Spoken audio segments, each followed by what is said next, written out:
Hey, what's up, everybody? Welcome in to another edition of Gridiron 5. I don't know. I don't know how we're going to do it. It's a crossover episode, Crossover everybody. between Gridiron Gridlock and Forever Power 5. We could also we can name it after New York City traffic, Forever Gridlock. There we go. It works for us. So we do have the Forever Power 5 background. So this is college football is almost over, and so is my voice. It looks sorry. And this show is just going to be mostly about predictions, but mostly the college football playoff predictions. But you can follow this show at FP5ETB on Twitter and Instagram, and on TikTok at Forever Power 5, no caps or spaces. You can follow me on Twitter at Nick DMart, Will at Will Charlton H13, Zan at Zain Bando 99, and Trevor at TWilly624. Is that right? That is correct. Okay. There's Gridiron. You can plug Gridiron. Gridiron Gridlock. it's a tongue twister. The tongue twister on that one. Gridiron Gridlocks. We normally stream our stuff over the weekend, mainly on Saturdays before the college football season.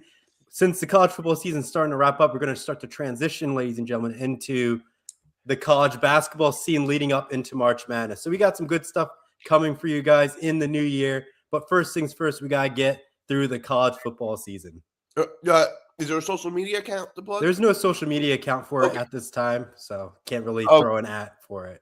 All right. So, first we have the Fiesta Bowl, which is happening, which is starting about an hour from now, like right after we're done. Miami is giving 3.5 against Ole Miss. The over-under is, I think it's actually up to 52.5, if I'm not mistaken. I think that the public seems to be really, really high on Miami in this game.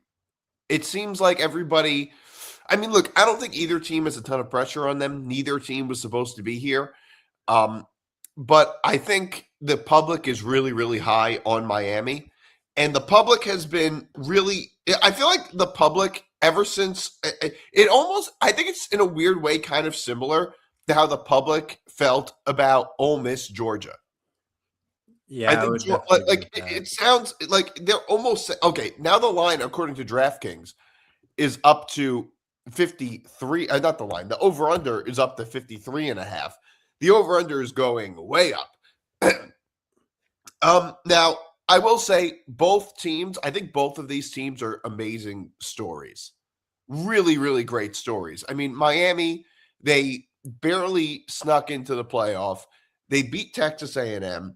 They beat the number one team, the number 2 team in the country, the team that was the number 1 team in the country for most of the season, which was also an amazing story. And Miami, they did it all by holding.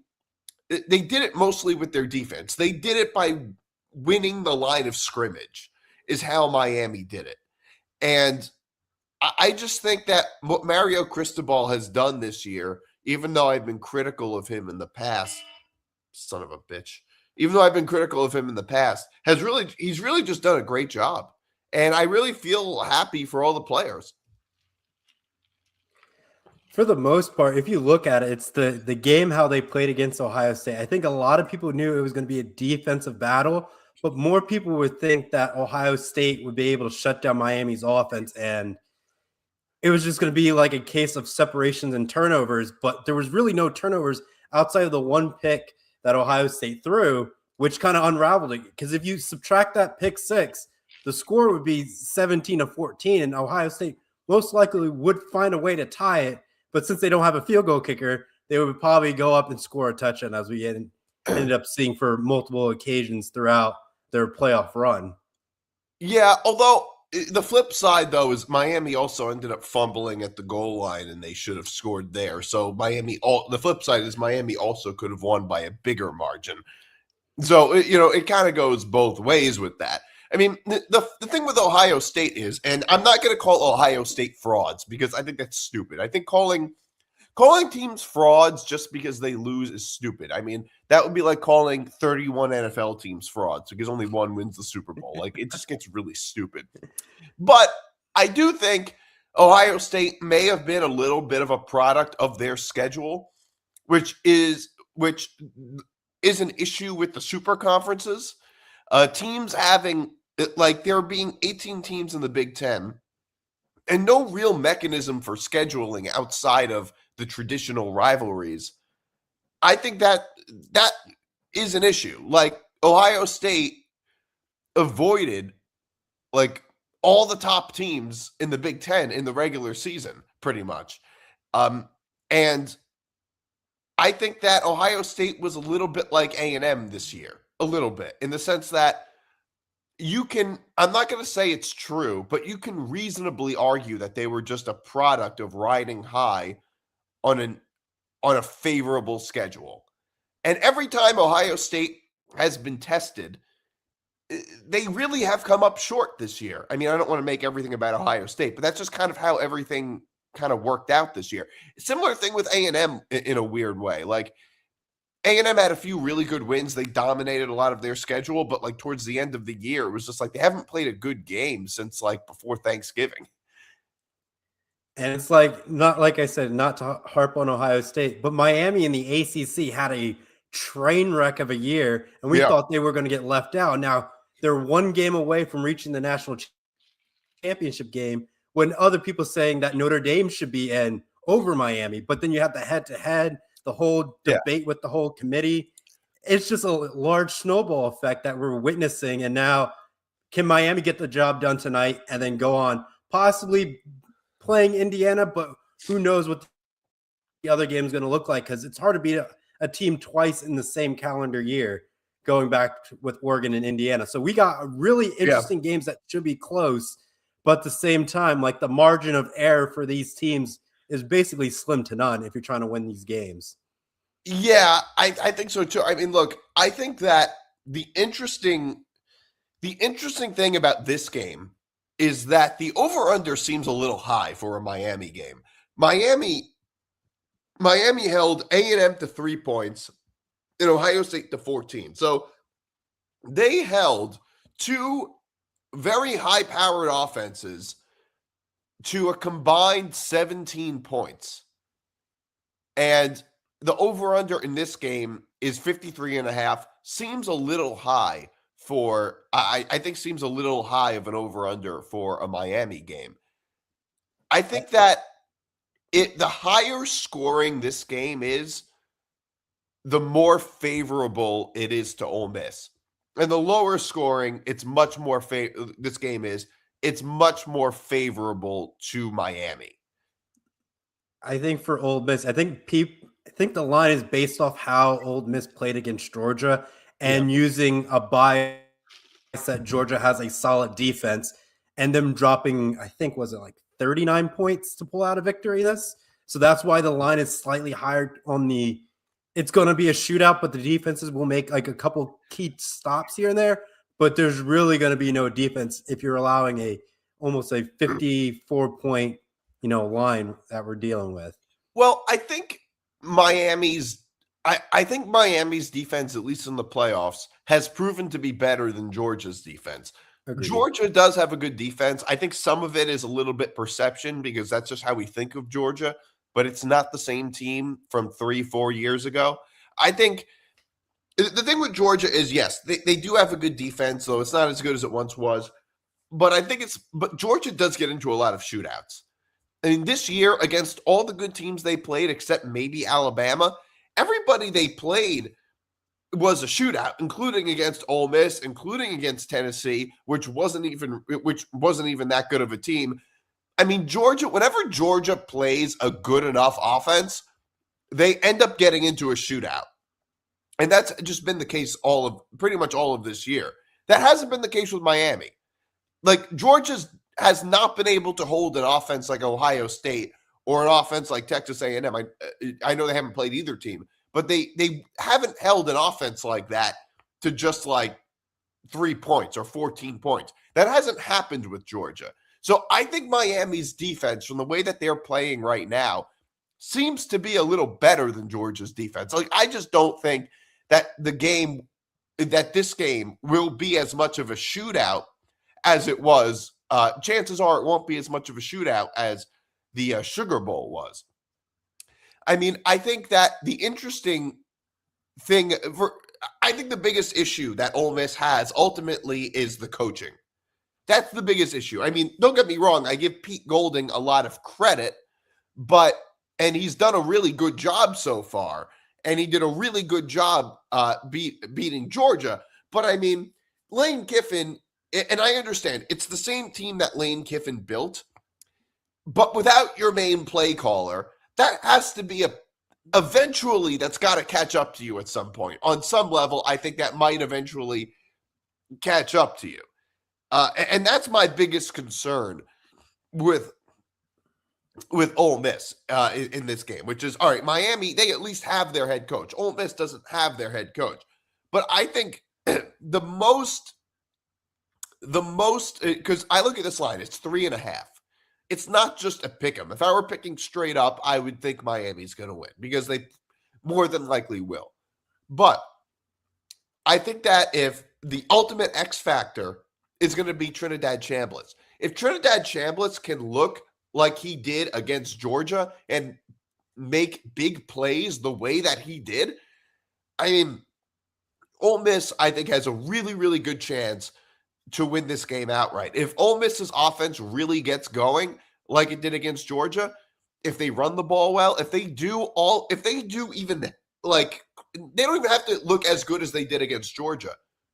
But if they can do like half as well as they did, as their offense looked, I think they have a really, really good chance to win this game. But I think it's going to be a real challenge because I think right now Miami's defense looks like it's on another level than Georgia's defense. Like, I just think it's too obvious.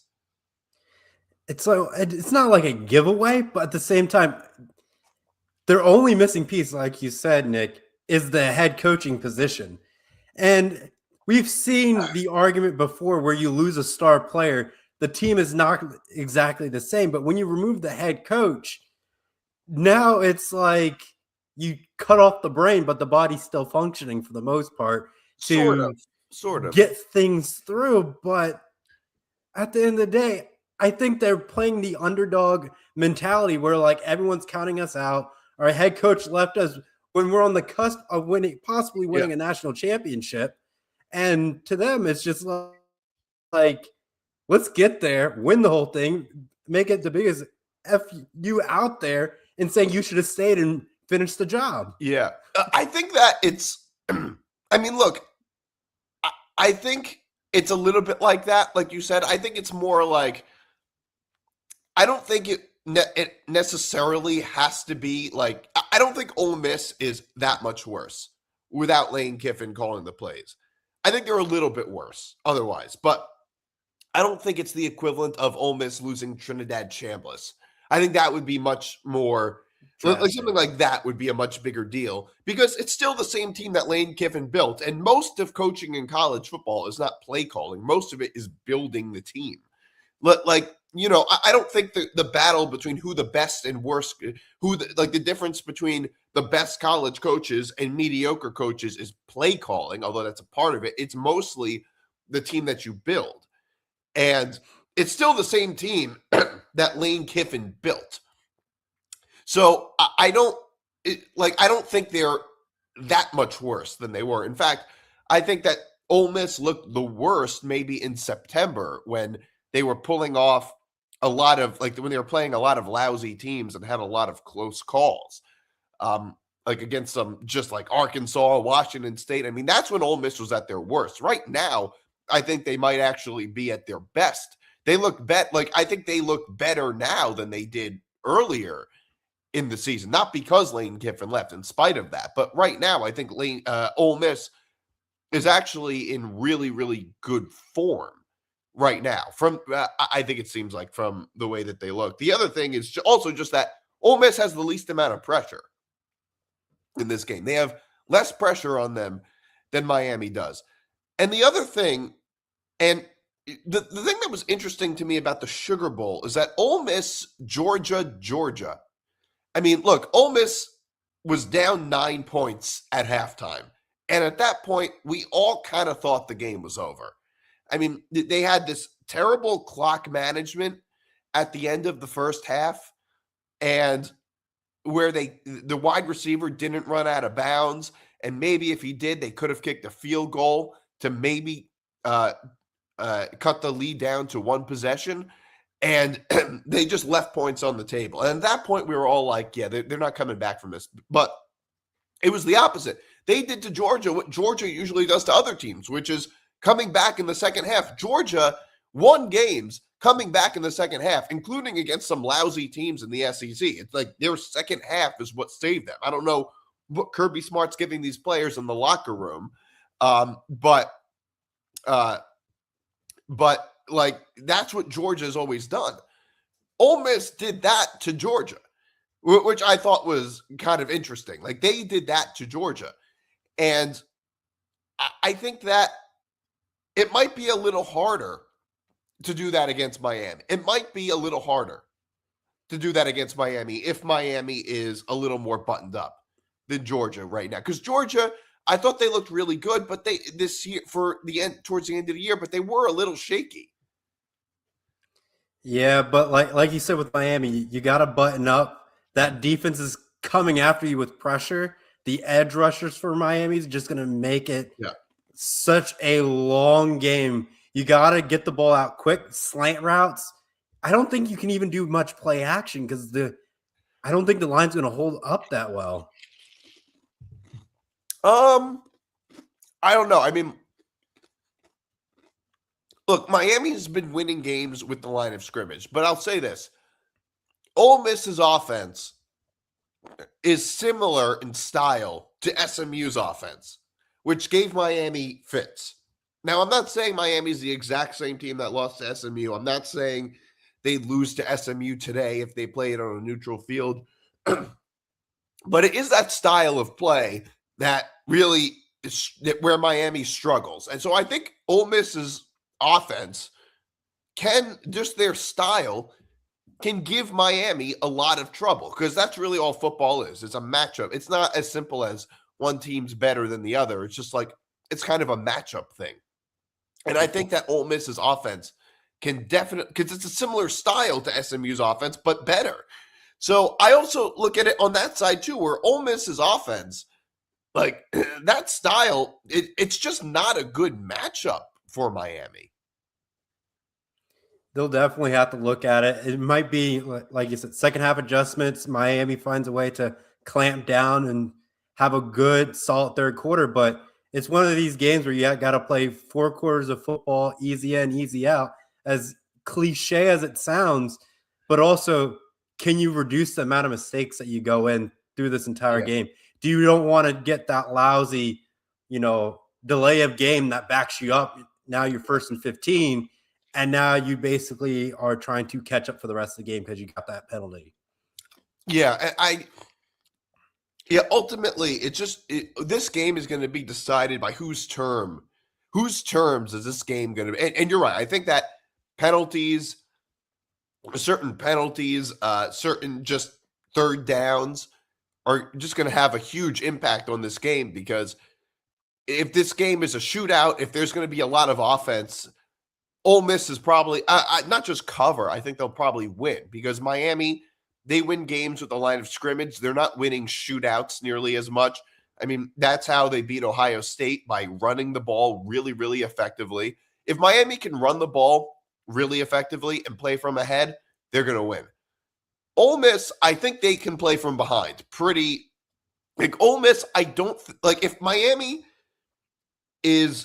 falls behind in this game, they're going to be at much more of a disadvantage than Ole Miss playing from behind. And because, Miami, that's just how their offense is. They're not Ole Miss is a little bit like they're almost a little bit like Alabama, except their offense is much better, much more well-rounded. Like Alabama, in some ways is more comfortable playing from behind than playing from ahead because they don't run the ball effectively. They pass a lot. It's a similar thing with Ole Miss, except they actually run the ball much better than Alabama does. But I don't think Ole Miss will, even if Miami is ahead, they'll never really be out of this game. Because if Miami's winning, I have a feeling the game is low scoring, and all Ole Miss really has to do is get some one or two really, really good drives to get back in this game. Yeah, I don't think they're going to be out whatsoever, but I think if Miami gets like an early turnover to ride that momentum, it might to start to slowly unravel this game. But like you said, Ole Miss can claw right back in it with a couple, one or two good drives, and they close down the margin. They're only down by, let's say 10 points at half or underneath 10. There's a chance they'll definitely try to make something interesting in the third, depending if they, end up receiving in the second half. If they're receiving in the second half, I probably guarantee within the first three drives in the third quarter, they'll probably get a touchdown and make it a three-point game. Yeah. So let's get into our picks in this game. So my pick is I'm taking Ole Miss plus 3.5 for a few reasons. First of all, like I said before, their style of play. I don't think it's a good matchup for Miami's defense. The other is I think they have less pressure than Miami does. I mean, neither team has much pressure, but I think Ole Miss has a little bit less pressure. And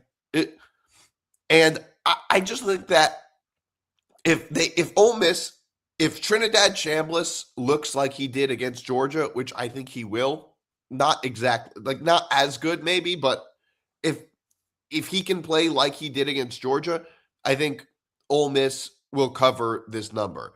And I'm not going to take an over-under, but I do think this over-under is a little bit telling to me because it looks a little high. Like if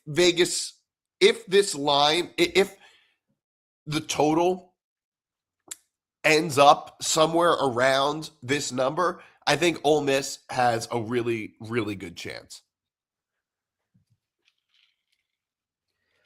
For my take, I kind of like Miami. Miami's just shutting down the key offenses of Ohio State and Texas A&M, who've been, I would say A&M's offense has just been high flying, but they weren't a physical team. And we saw that when they first versed Miami, only getting 3 points. But we also saw that same Texas A&M team basically claw back from the jaws of defeat against South Carolina of all teams in the SEC, which was bad alone. But Miami prevented that from happening and a score of 10-3. But then you also flip it to Ohio State. That defense found ways to shut teams down and held teams with scoring basically not even a touchdown the entire game outside of Indiana. But Miami found a way to keep their offense driving down the field against Ohio State. So those two data points alone just shows you how, I wouldn't say well-rounded this Miami team is, but how versatile of it, just clamping down teams that can score relatively quickly and minimizing that margin so they can get a nice little old-fashioned dog shootout for the most part.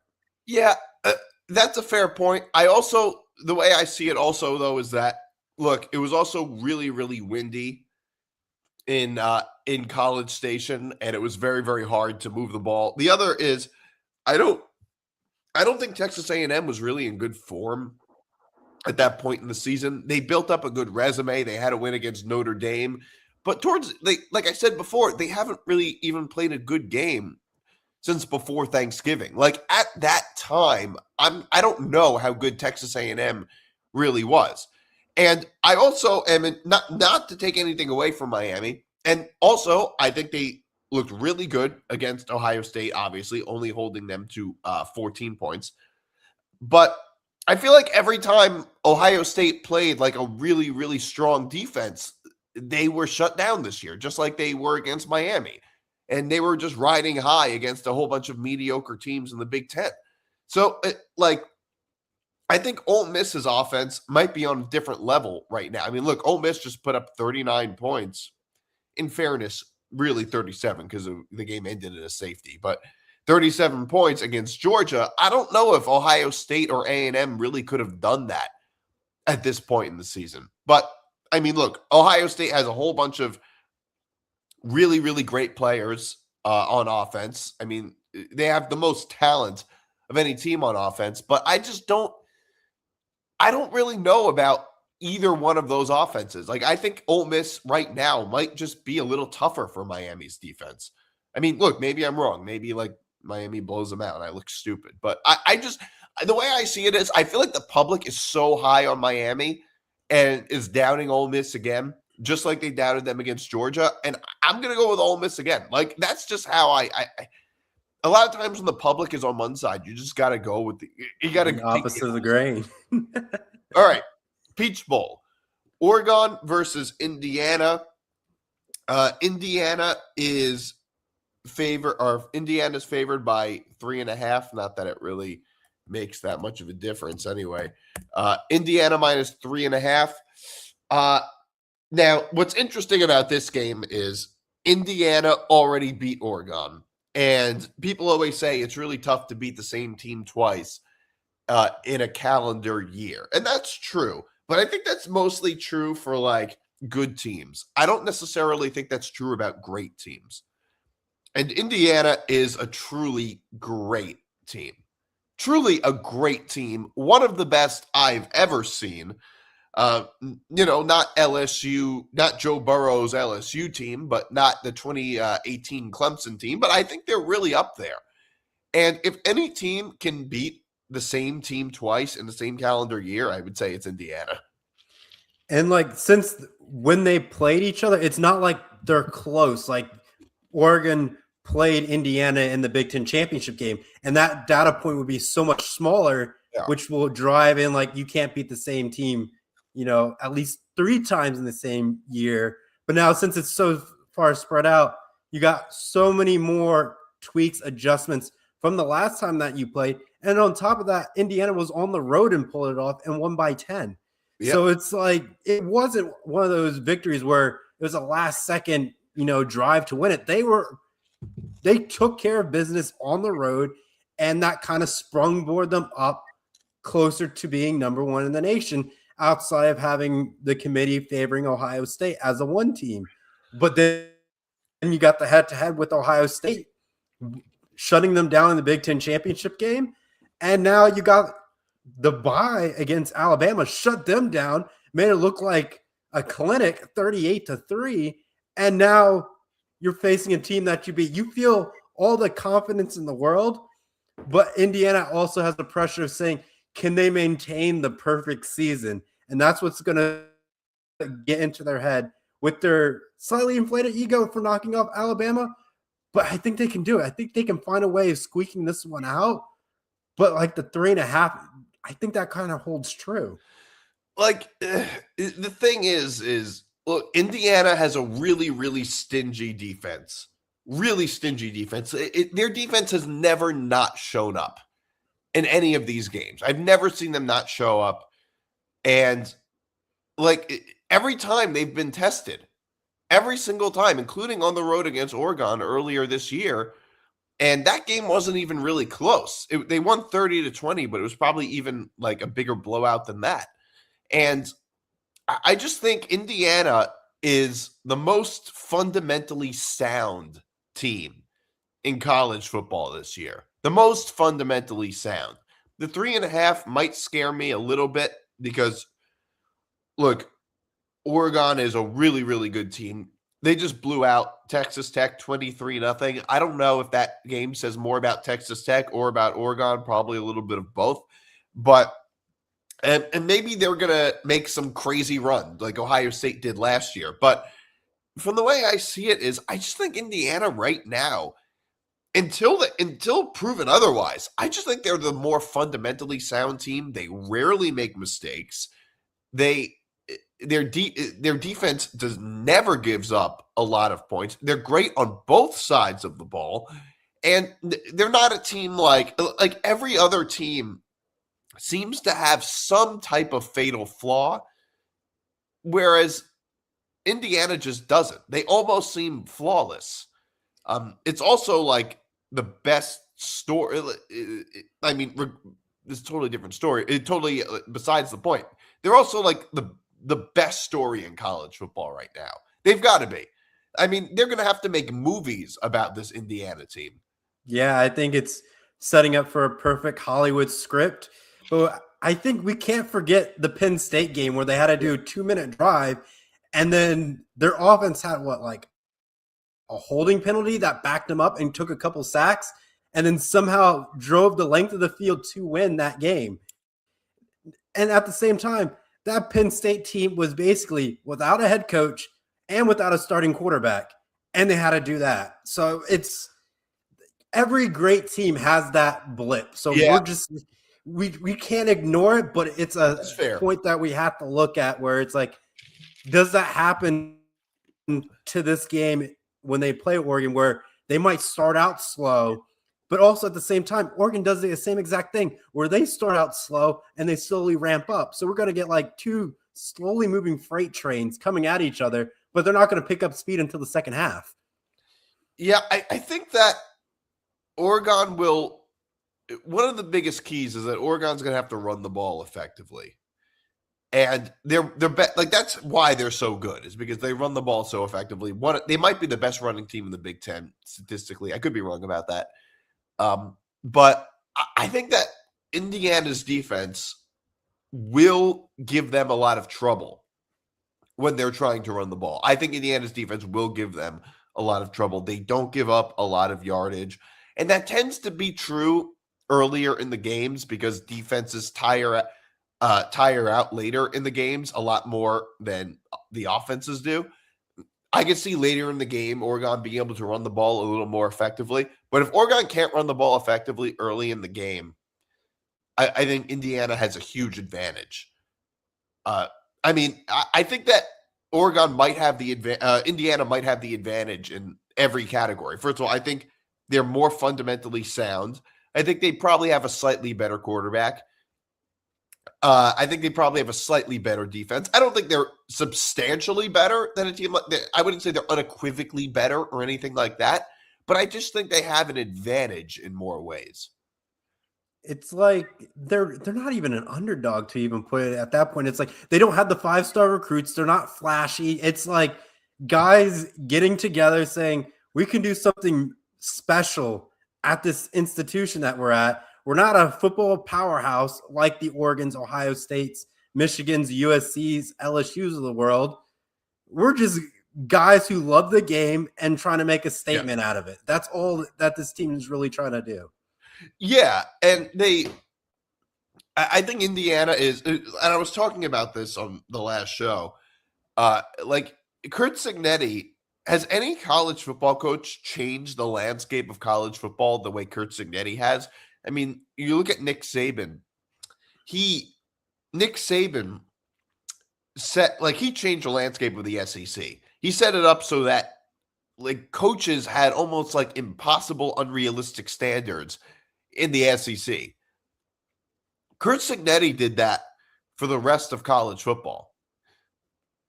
I mean, like now other ADs are looking at their coaches and saying like, oh, you have no excuse. Look what Kurt Cignetti was able to do at Indiana in only 2 years. Like that's how amazing of a job Cignetti has done at Indiana. Now, if we look at their, 2 seasons as a whole, they did have some key Big Ten teams that they went up against. Like last year, they played Michigan and won similar fashion how they did against Penn State this year, 20-15. But again, every team has that. We're just going to make it a standard. Like a lot of the great teams have it.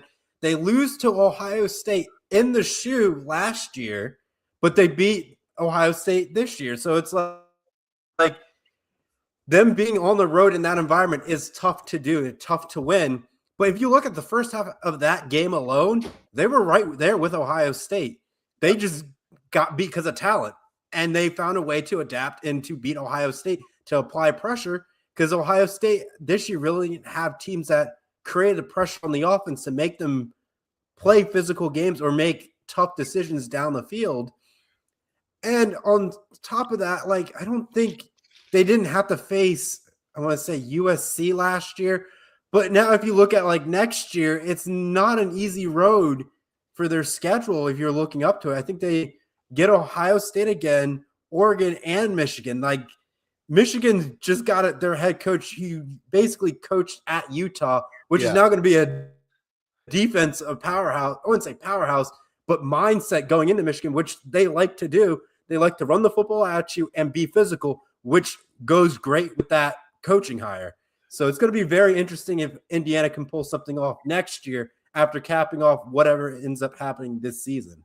Well, I know that Josh Hoover is going to be in Indiana next year.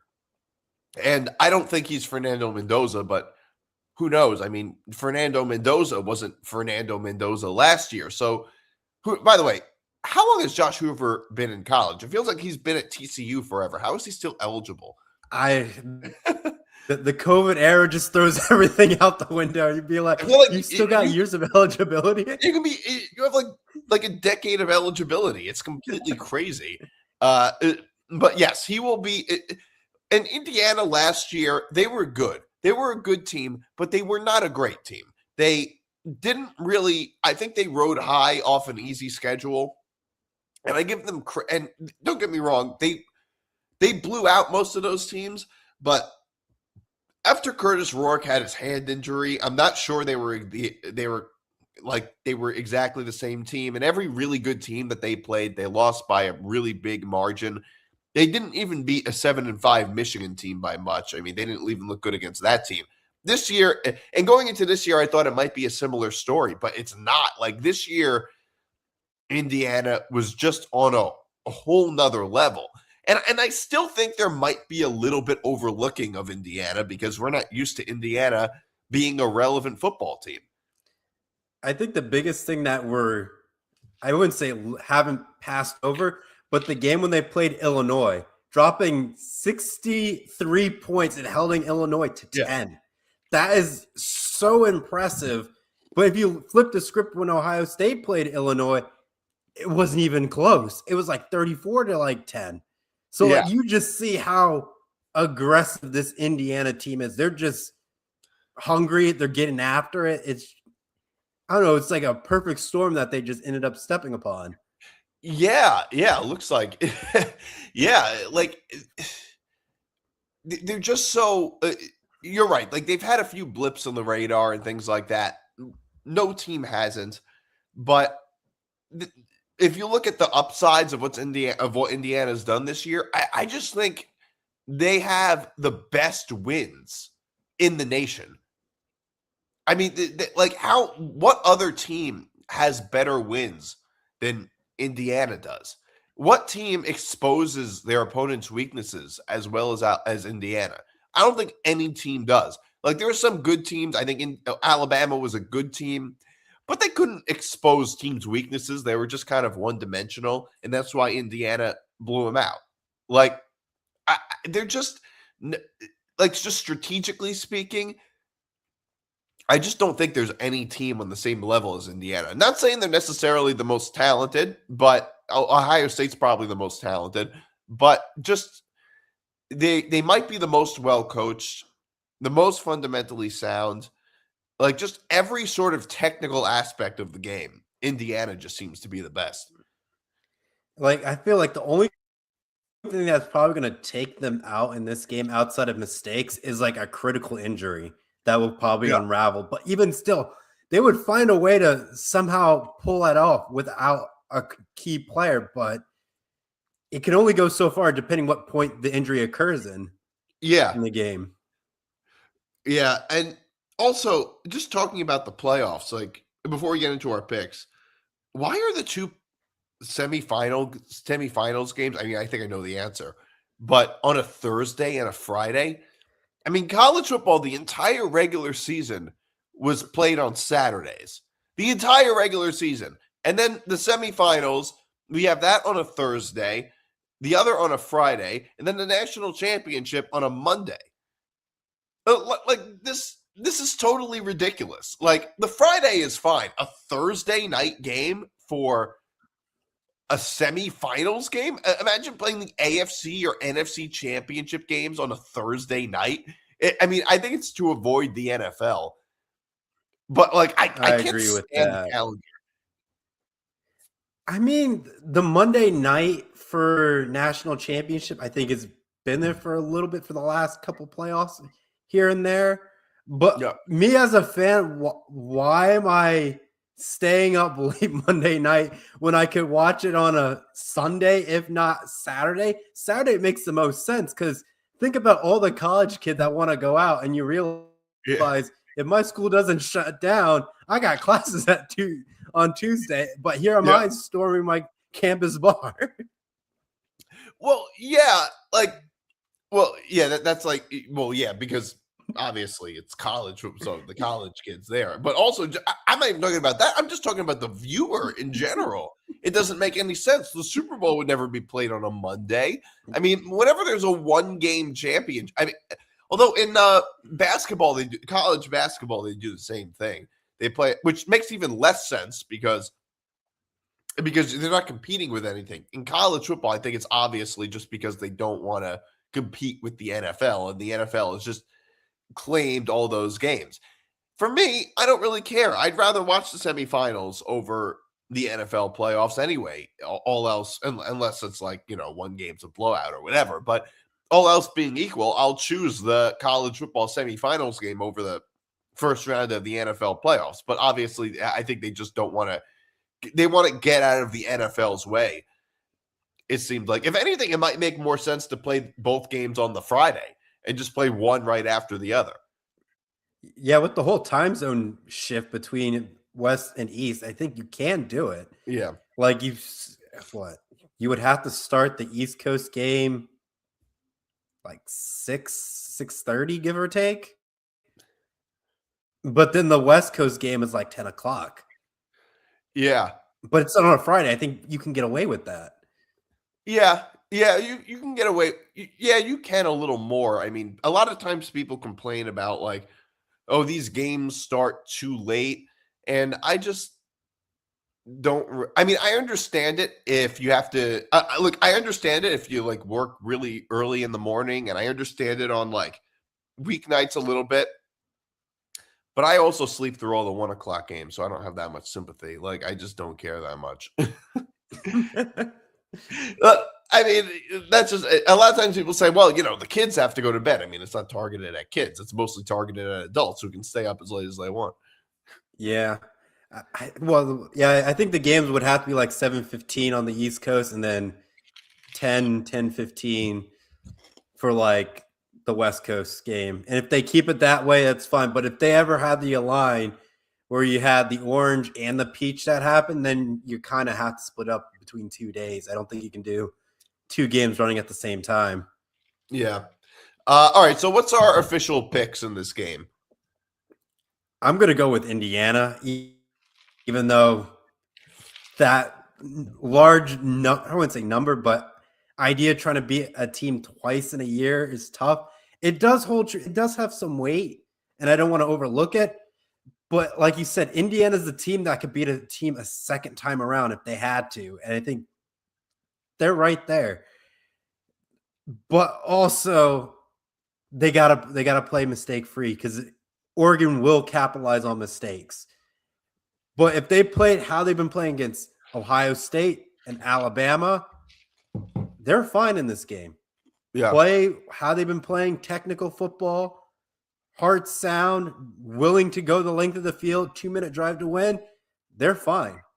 As soon as they start making mistakes and feeling the pressure, it's going to start to shift slowly towards Oregon's favor. Yeah, I think the same is true. The same thing is true at the reverse, though, which is Oregon also has to play mistake-free football, and Indiana capitalizes on mistakes better than anybody. And I think if you look at the two teams, Indiana's more likely to play mistake-free football than Oregon is. I think in all likelihood, Indiana will make fewer mistakes. And I like Indiana. I'm taking Indiana minus 3.5. And I'm also going to go with the under because if they play this game on Indiana's terms, the game will probably be under 46.5. That's how they've won all. Like Indiana, they don't really win games in shootouts very much. Most of the times that they've won have been in lower scoring games. like against Ohio State and against Alabama. Although, I mean, they scored a lot, but Alabama couldn't score. So that just tends to be how they would win this game. If they were to win this game, that's probably how they would win it. If this game is a shootout, I think Oregon's a little more. I think that would favor Oregon a little bit more. But if Indiana plays the way they typically do, I think this is an under game. Yeah, I definitely see that. I mean, even if you want to look at like the last time that they played, what? I think it was like close to like 50 combined points, give or take. Yeah. So, I mean, like 46.5 is like, it's right in that ballpark where it could go either way. I definitely do agree with the under as of games as of late. So we're gonna stick with the under on this one. All right. All right. Wait, did Zan send in his picks? Let me see. Say he did. It's all right. It doesn't matter. We can just track it. All right. Did he send them? I can ask. It was same as what? Yeah. Okay. Yeah, I think I might actually be winning the. So I have a question. What should we do on Forever Power 5 as the punishment for whoever had the worst picking record? And here was my idea. This was my idea. Okay. My idea was we Saddam Hussein them. That was my idea. Elaborate. Okay, so okay. Oh, so he did. So the Saddam Hussein trend. Okay, so he did send in his picks. That's my bad then. Then let me read them then. Zan, I don't know. I don't see it. All right, it's all right.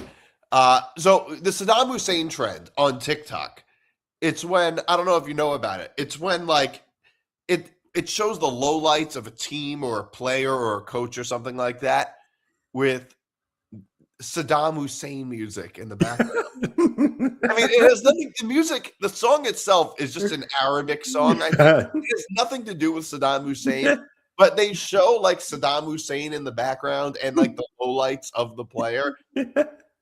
It's like there was one for like DJ Lagway and with like all the interceptions thrown. So I was thinking we do the Saddam Hussein music and then showing clips of some of their worst picks. Oh, I think that would be quite funny to watch. My only issue is maybe the trend has died down a little bit. Like, I don't know how big of a thing it is now, but I don't know. I feel like when trends are really big, even though it's died down a little, I think that could still be pretty funny. And I still think it could still work. It probably could still work. I don't know who would be getting Saddam Hussein at this point if Zan is watching. Zan, who has the worst record on FP5? All right, he's taken Ole Miss plus 3.5 and Indiana -4 and the over. All right, so the same picks as he's taking the same picks as me. I just want to see who has the worst record. I think that would be really funny. It would be a lot of work. Yeah, but I think it's all worth it in the end. I think it would be funny if we Saddam Hussein the worst picker. And it's like they're really hyped up about like a certain team. Like, this was a great pick. You should go with them, and then have the music in the background. And then maybe show like the highlight of how the game actually ended. Yes.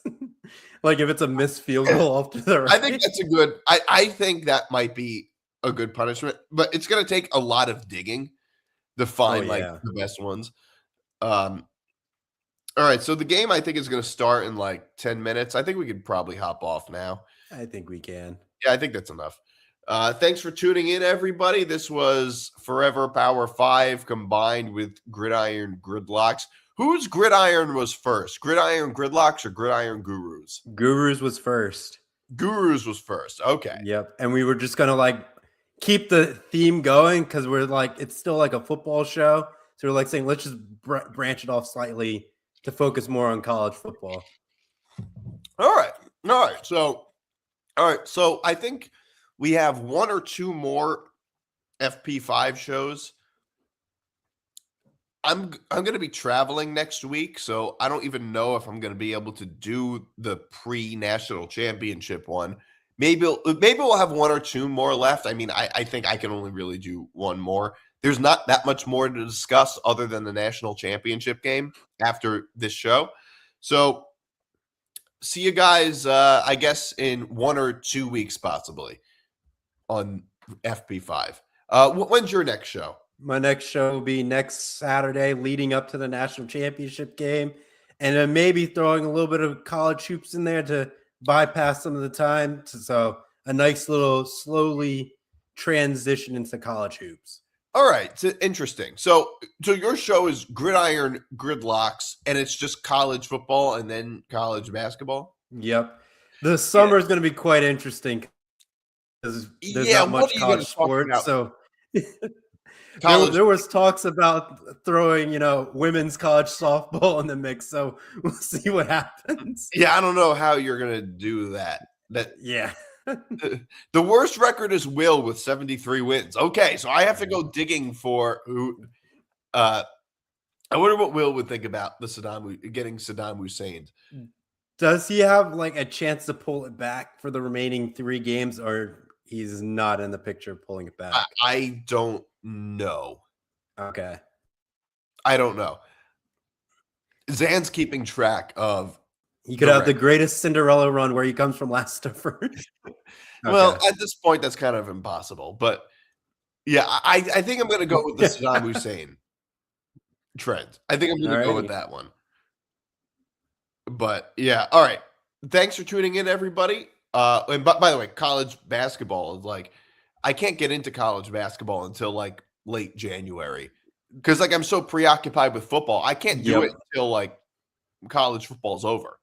Yep. Which at that point you're getting the conference play and then rounding up to conference tournament. And at that point, I feel so far behind. I'm like, Jesus, I feel like I miss. It's like tuning into a reality TV show, like late in the season. You're like, you don't know anything that happened beforehand. I feel left out with college basketball. It's like, which team is good? It's not like college football where I'm watching it from like the time they play in Ireland. Like in basketball, it's like I miss most of the season. Yeah. And then sometimes the games happen during the day. It's like, I'm at work. I can't watch. Yeah. All right. See you guys in 2 weeks or whenever. This is Forever Power 5 combined with Gridiron Gridlocks. This is Forever Gridlocks. See you next time.